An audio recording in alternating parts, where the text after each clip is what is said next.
మనకి దక్షిణ భారతదేశ చరిత్రలో అతి గొప్ప రాజవంశాలలో మనకు మొదటిదిగా పల్లవుల గురించి చెప్పుకోవాల్సి ఉంటుంది.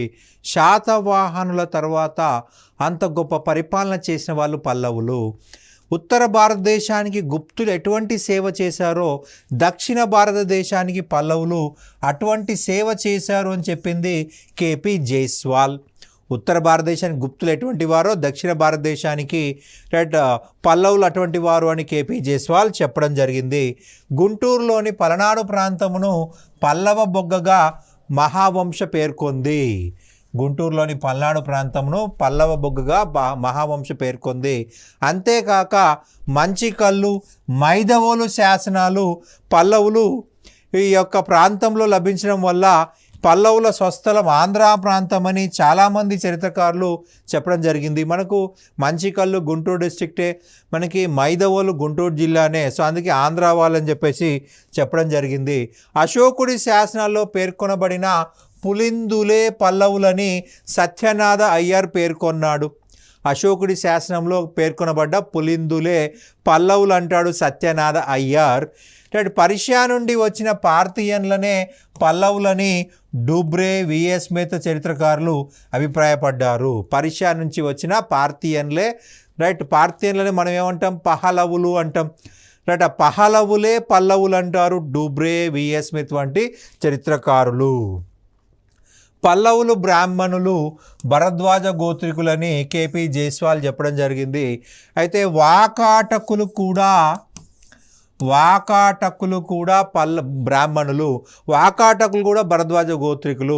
సో ఈ కేపీ జైస్వాల్ ఏమంటాడంటే వాకాటక శాఖకు చెందిన ఒక వంశము, ఒక శాఖ దక్షిణంగా వచ్చి పల్లవ రాజ్యం ఏర్పాటు చేసిందంటాడు కేపీ జైస్వాల్. మరి వాళ్ళకంటూ వాకాటక వంశం ఉందిగా, మళ్ళీ కొత్త పేరు ఎందుకని చాలామంది దాన్ని అంగీకరించలేదు. పల్లవులు తొండై మండలంకు చెందిన వారని కృష్ణస్వామి అయ్యంగార్ చెప్పడం జరిగింది.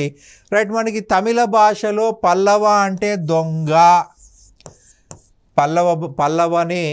పల్లవ అంటే దొంగ అని అర్థం తమిళ భాషలో. అందుకే ఈ పల్లవులని మా యొక్క పూర్వీకులు అని చెప్పేసి తమిళియన్స్ చెప్పుకోరనమాట. ఎవరు కూడా దొంగల వారసులు అని చెప్పేసి చెప్పుకోరు. పల్లవులలో ప్రాచీన పల్లవులు, నవీన లేదా బృహత్ పల్లవులు అనేటువంటి రెండు శాఖలు ఉన్నాయి. రెండు శాఖలు పల్లవుల మధ్య ఉన్న సంబంధం మనకి క్లియర్గా లేదు. ప్రాచీన పల్లవుల్లో మొదటి పాలకుడు సింహవర్మ, చివరి పాలకుడు నందివర్మ. ప్రాచీన పల్లవుల్లో మొదటి పాలకుడు సింహవర్మ, చివరి పాలకుడు నందివర్మ అని చెప్పాలి. ఈ పల్లవుల్లో శివస్కంద వర్మ ధర్మ మహారాజాదిరాజుగా మనకి బిరుదు పొందాడు. బిరుదు పొందాడు. సముద్రగుప్తుడు ఓడించిన 12 మంది దక్షిణ రాజుల్లో కంచిని పాలిస్తున్నటువంటి విష్ణుగోపుడు కూడా ఈ శాఖకు చెందినవాడే, ప్రాచీన పల్లవ శాఖకు చెందినవాడే. కంచి విష్ణుగోపుని అలహాబాదు ప్రశస్తిలో సముద్రగుప్తుడు ఓడించినట్టుగా రాయడం జరిగింది. ఇక నవీన పల్లవులు చూసినట్లయితే నవీన పల్లవుల పాలన 575లో ప్రారంభమైందండి. నవీన పల్లవ వంశస్థాపకుడు సింహ విష్ణువు. ఈయన వారసులే నవీన లేదా బృహత్ పల్లవులు అని చెప్పేసి పిలువబడ్డారు. సింహ విష్ణువుకు అవనీ సింహ అనే బిరుదు కలదు. అతని బిరుదు ఏంటంటే అవనీ సింహ. అవని అంటే భూమి, భూలోకంలో సింహం వంటి వాడు అని అర్థము. భూలోకంలో సింహం వంటివాడు. ఈ అవనీ సింహ లేదా సింహ విష్ణు కృష్ణా కావేరి నదుల మధ్య ప్రాంతమును తన అధీనంలో పెట్టుకొని పరిపాలించాడు. కృష్ణా నది నుండి కావేరీ నది వరకు నుండి భూభాగాలను తన అధీనంలో పెట్టుకొని పరిపాలించడం జరిగింది. మామల్లాపురంలోని ఆదివరాహ దేవాలయంలో ఈయన శిల్పం కనిపిస్తుంది. మామల్లాపురంలోని ఆదివరాహ దేవాలయంలో ఈయన శిల్పం ఉంది. సింహ విష్ణు అనంతరం అతని కుమారుడు నుండి మొదటి మహేంద్రవర్మ రాజు కావడం జరిగింది. ఇక మొదటి మహేంద్రవర్మ చూసినట్లయితే 600లో రాజయ్యాడు. 630 వరకు పరిపాలన చేయడం జరిగింది. ఇతను చాలా గొప్ప రాజుగా, మొట్టమొదటి గొప్ప రాజుగా చెప్పాల్సి ఉంటుంది. ఇతని బిరుదులు చూసినట్లయితే విచిత్రంగా పెయింటింగ్స్ వేస్తాడు కాబట్టి విచిత్ర అని, మత్త విలాస, గుణభార, శత్రుమల్ల, లలితాంకుర, అవనీభాజన అనేటువంటి బిరుదులు ఉన్నాయి ఈ యొక్క మొదటి మహేంద్రవర్మకి. ఈయన కాలంలోనే పల్లవులకు బాదామి చాళుక్యులతో పాండ్యులతోనూ వైరం ప్రారంభమైంది. ఇతని కాలంలోనే బాదామి చాళుక్యులతో పాండ్యులతో కూడా యుద్ధం ప్రారంభమైంది, గొడవలు ప్రారంభమైంది. మహేంద్రవర్మ మొదట జైన మతస్థుడు. అపార యొక్క బోధనల వల్ల ఇతను శైవ మత అభిమానిగా మారిపోయాడు. మహేంద్రవర్మ జైన మతాన్ని వదిలేసి జైన మతం నుంచి శైవ మతంలోకి మారడం జరిగింది. శివుణ్ణి పూజించడం జరిగింది. ఈయన బౌద్ధ, జైన, కాపాలిక, పాశుపత శాఖలను వ్యంగ్యంగా విమర్శిస్తూ మత్త విలాస ప్రహాసనము అనే గ్రంథాన్ని రచించడం జరిగింది. మత్త విలాస ప్రహాసనము, మత్తు రైట్. మనకి ఒక తాగుబోతు క్యారెక్టర్ తీసుకొని రైట్ బౌద్ధ మతం, జైన మతం, కాపాలిక, పాశుపత శాఖలని వ్యంగ్యంగా అంటే డబుల్ మీనింగ్ డైలాగ్ తోటి విమర్శించడం జరిగిందనమాట. తాగినవాడు నిజాలే మాట్లాడుతానే అందరికీ తెలుసు రైట్, అబద్ధాలు మాట్లాడడం చెప్పేసి బౌద్ధ, జైన, కాపాలిక, పాశుపత శాఖలను వ్యంగ్యంగా విమర్శించాడు. మత్త విలాస ప్రహాసన. ఈ గ్రంథం రాసినందుకే మత్త విలాస అనే బిరుదొచ్చింది.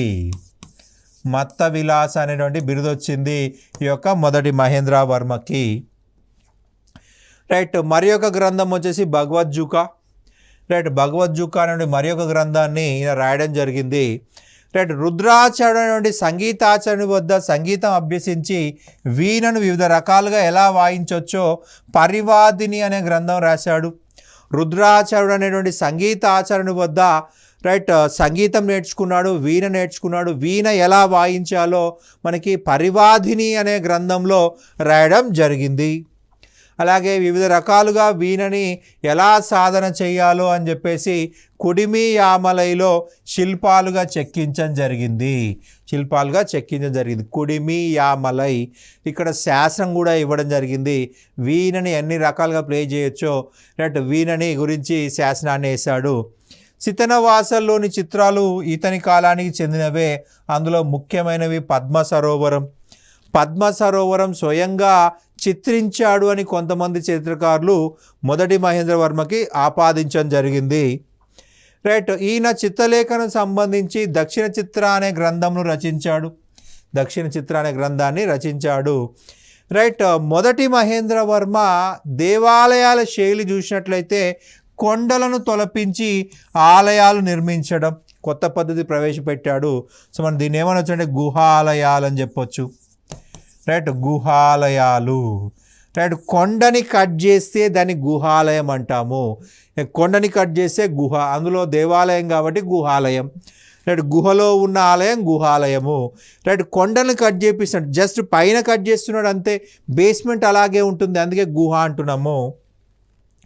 రైట్, ఒకవేళ కట్ చేసి ఇంకో దగ్గర పెరిస్తే దాన్ని ఏమంటామంటే కట్టడాలయం అని చెప్పి చెప్తాము. Structural temple. మహేంద్రవాడి, తిరుచినాపల్లి, మామండూరు, దలవనూరు మొదలైన చోట రాతి దేవాలయాలను నిర్మించాడు. మహేంద్రవాడి, తిరుచినాపల్లి, మామండూరు రైట్ దలవానూరు ప్రాంతాల్లో రాతి దేవాలయాలు నిర్మించాడు. ఇతను పాండ్యులను ఓడించి కొన్ని భూములను కావేరీ నదీ తీరంలో ఆక్రమించాడు. రైట్, కావేరీ నదీ తీరంలో ఆక్రమించడం జరిగింది. ఈయన బాదామి చాళుక్య రాజైన రెండవ పులకేశి చేతిలో పుల్లలూరు యుద్ధంలో ఓటమి చెందడం వల్ల ఉత్తర ప్రాంతాలను చాళుక్యులకు కోల్పోవాల్సి వచ్చింది. ఏ యుద్ధం అండి? పుల్లలూరు యుద్ధం. ఏ రాజు అండి? రెండవ పులకేశి. ఏ వంశం అండి? బాదామి చాళుక్య వంశం. బాదామి చాళుక్య రెండవ పులకేశి చేతిలో పుల్లలూరు యుద్ధంలో ఓడిపోయాడు. పుల్లలూరు యుద్ధంలో ఓడిపోయి ఉత్తర భూభాగాలను, తమిళనాడు ఉత్తర భూభాగాలను కోల్పోవాల్సి వచ్చింది. రైట్, రెండవ పులకేశి ఇతన్ని ఓడించడం జరిగింది. రైట్, ఇతని తర్వాత మరి ఒక రాజు వచ్చేసి మొదటి నరసింహవర్మ. ఈయన పరిపాలనా కాలం 630 నుంచి 668 వరకు. పల్లవుల పాలకులందరిలో గొప్పవాడు, అగ్రగణ్యుడు మొదటి నరసింహవర్మ. చాళుక్య రాజైన రెండవ పులకేశిని మణిమంగళ యుద్ధంలో ఓడించినట్టుగా బాదామి శాసనంలో తెలుస్తూ ఉంది. ఈ బాదామి శాసనంలోనే ఇతనికి బాదామి కొండ అనే బిరుదుంది. బాదామి కొండ అనే బిరుదు రాయడం జరిగింది. రైట్, రెండవ పులకేశిని ఓడించి చంపేశాడు కాబట్టి బాదామి కొండ బిరుదు తీసుకోవడం జరిగింది. రైట్, రెండవ పులకేశికి వ్యతిరేకంగా జరిగిన యుద్ధంలో నరసింహవర్మ సైన్యానికి చిరుతండ పరంజ్యోతి నాయకత్వం వహించాడు. రైట్, నరసింహవర్మ యొక్క సైనిక అధికారి చిరుతండ పరంజ్యోతి యుద్ధంలో రాజ్యం కోల్పోయి కంచిలో తలదాచుకున్న సింహల రాజు మానవర్మ.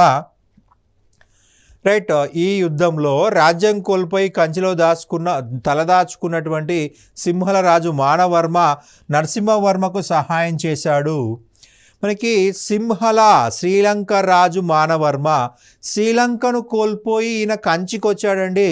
రైట్, ఈ యుద్ధంలో అంటే మణిమంగళ యుద్ధంలో రైట్ నరసింహవర్మకు సహాయం చేసింది ఎవరయ్యా అంటే మానవర్మ, సింహల రాజు.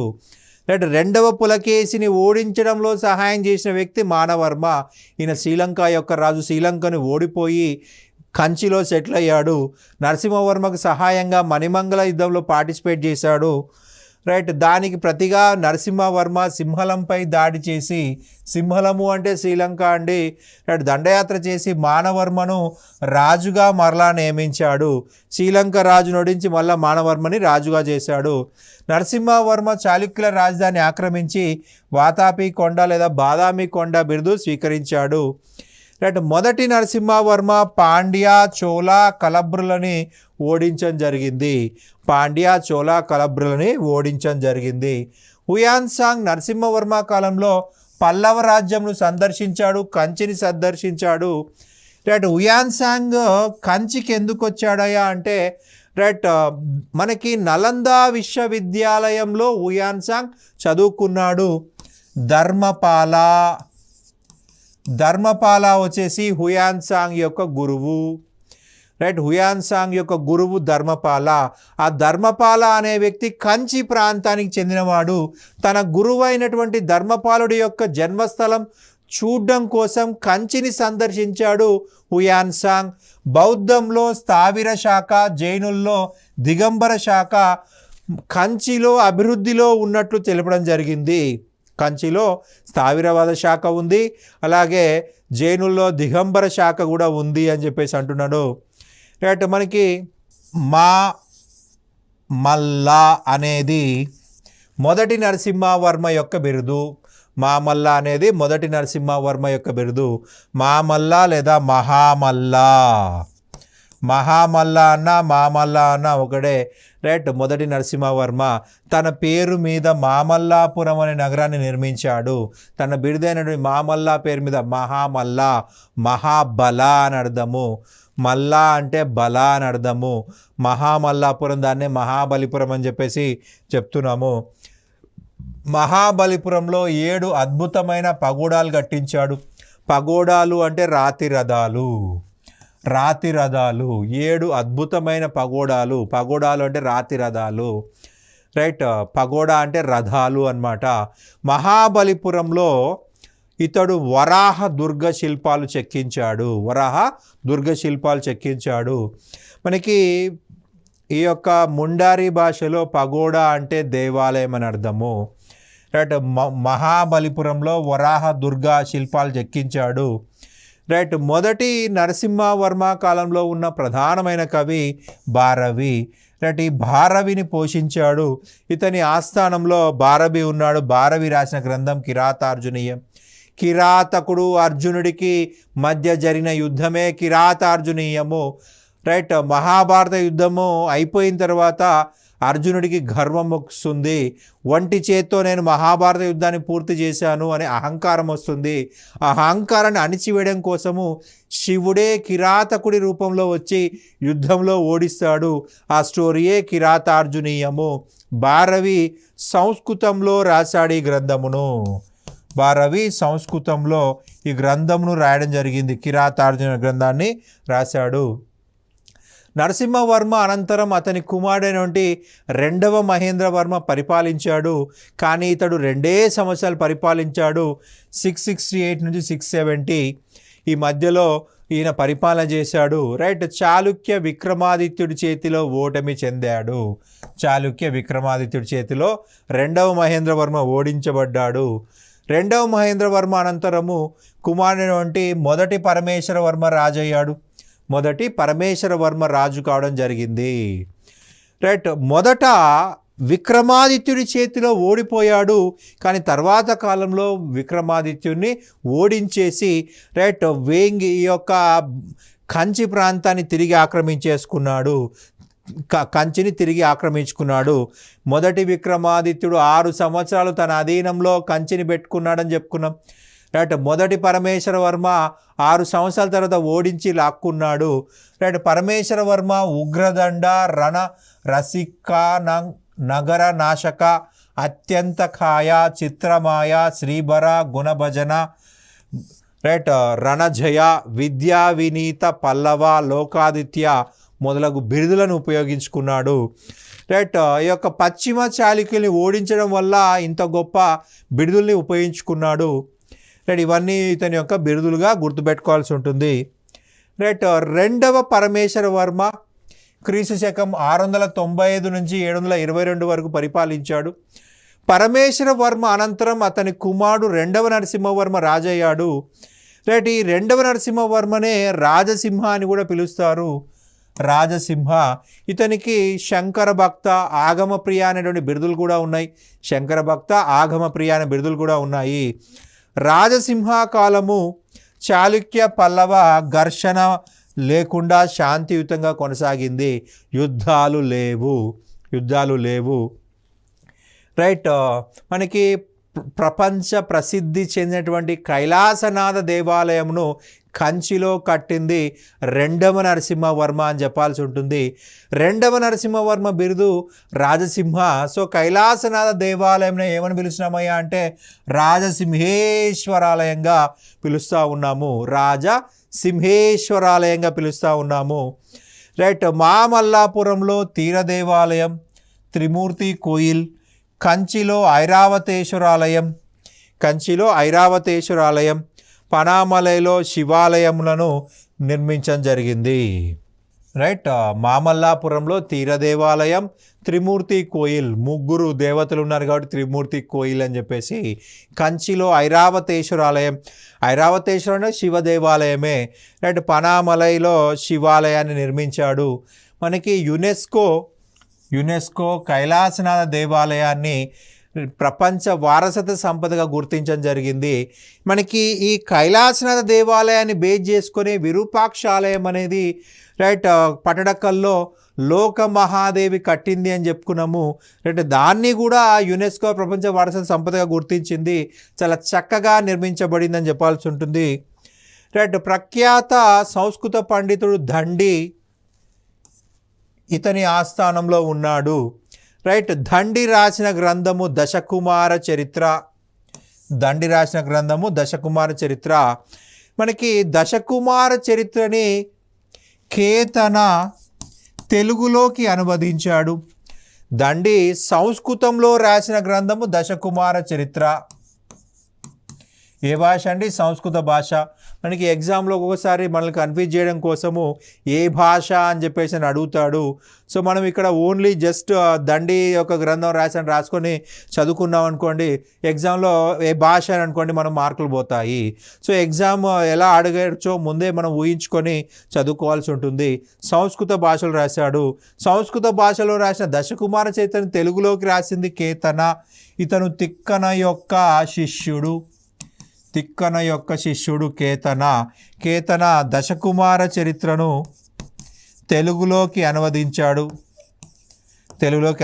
జరిగింది. సో ఇతన్ని అభినవ దండి అని చెప్పేసి పిలుస్తాము. అభినవ దండి అని చెప్పేసి పిలవడం జరుగుతుంది. రైట్. దండి రాసిన మరి ఒక గ్రంథం వచ్చేసి కావ్య దర్శనం అనే మరి ఒక కావ్యాన్ని రాయడం జరిగింది. రైట్. మనకి ప్రధానంగా చూసినట్లయితే 720లో చైనాకు రాయబారిని పంపించాడు రెండవ నరసింహవర్మ. రైట్. దక్షిణ భారత రాజాదిరాజు అని బిరుదు కలిగి ఉన్నాడు రెండవ నరసింహవర్మ. రైట్. ఘటికలు అంటే వైదిక విద్యా కేంద్రాలు. ఈ పాయింట్ చాలా ఇంపార్టెంట్, గత ఎగ్జామ్లో చాలాసార్లు రిపీటెడ్గా అడిగారు. ఘటికలు వైదిక విద్యా కేంద్రాలు, వైదిక విద్యా కేంద్రాలు, లేదంటే బ్రాహ్మణ విద్యా కేంద్రాలు, బ్రాహ్మణ విద్యా కేంద్రాలు, వైదిక విద్యా కేంద్రాలు లేదా బ్రాహ్మణ విద్యా కేంద్రాలు. వేదాలు బోధిస్తారు కాబట్టి వైదిక విద్యా కేంద్రాలు, బ్రాహ్మణులకు మాత్రమే విద్య కాబట్టి బ్రాహ్మణ విద్యా కేంద్రాలు అంటున్నాము. ఇందులో బ్రాహ్మణులకు మాత్రమే విద్యను అందిస్తారు, వేరే వాళ్ళకి విద్యను అందించారు. అంటే వేదాలు మాత్రమే చెప్తారు కాబట్టి వైదిక విద్యా కేంద్రాలు అంటున్నాము. పల్లవులు ఘటికలు అనేటువంటి వైదిక విద్యా కేంద్రాలని అభివృద్ధి చేశారు.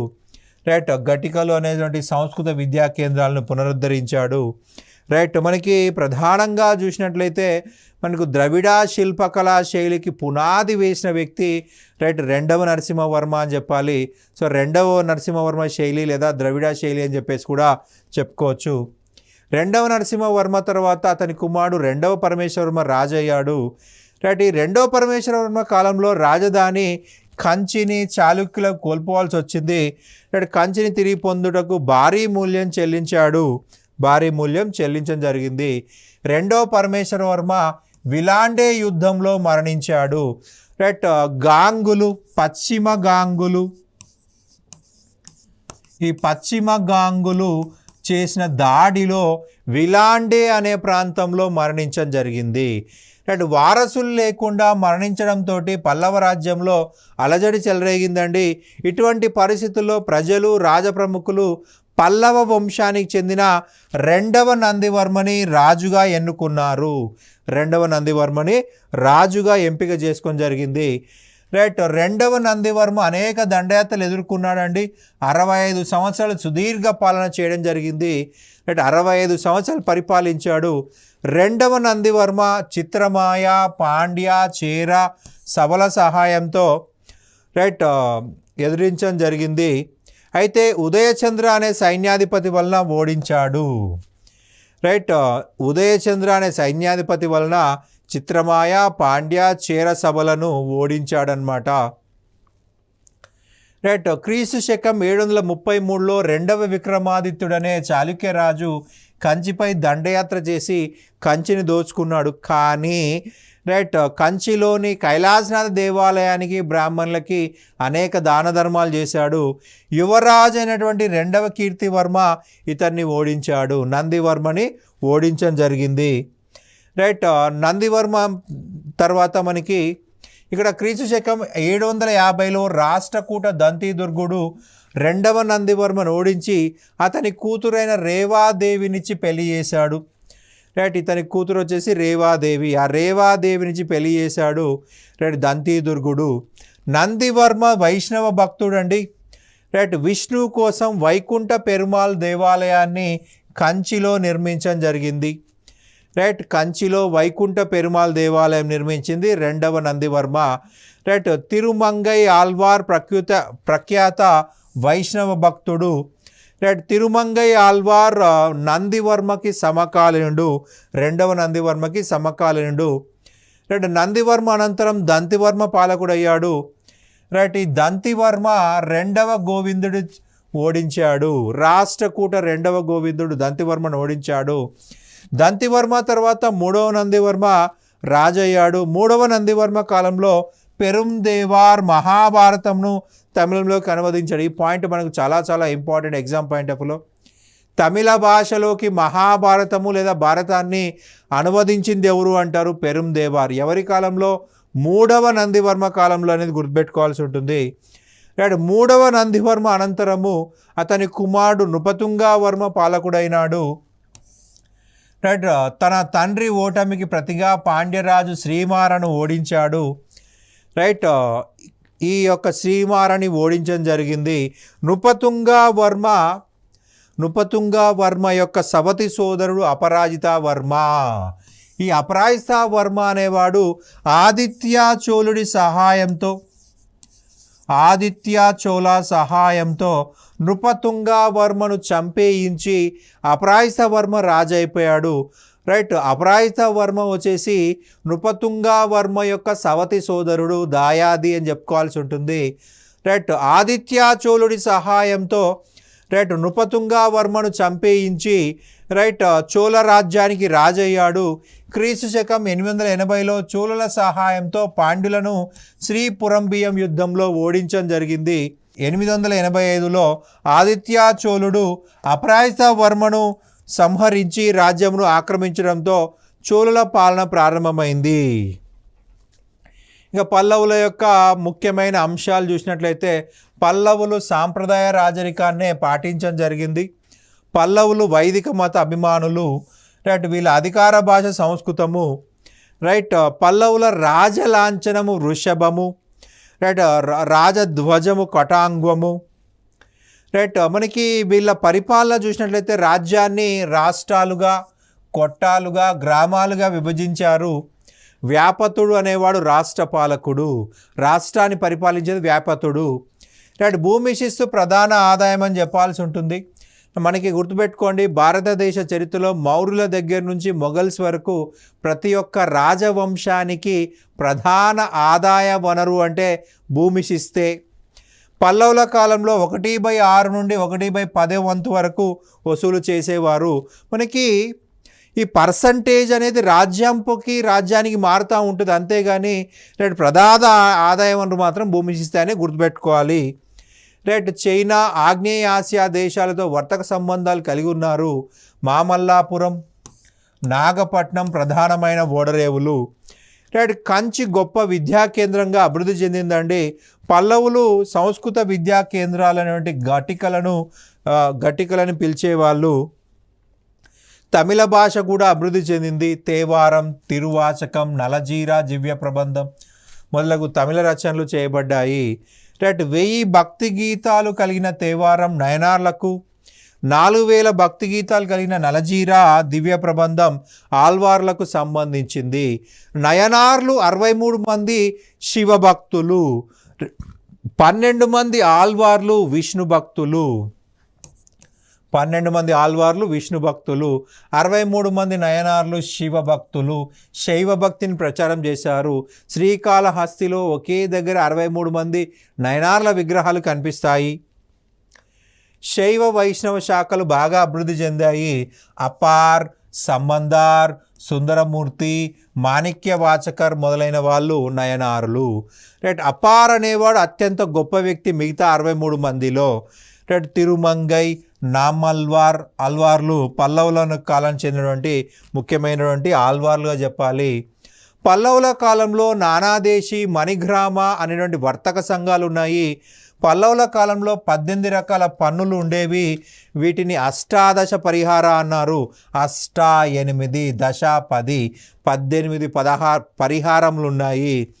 రైట్ తిరుపతి, శ్రీరంగం, కంచి మొదలైనవి ముఖ్యమైన పుణ్యక్షేత్రాలుగా చెప్పాల్సి ఉంటుంది. వాస్తు శిల్పకళా రీతిలో ఎక్కువగా రైట్ వీళ్ళు పల్లవులతోనే ప్రారంభమైందని చెప్పాలి.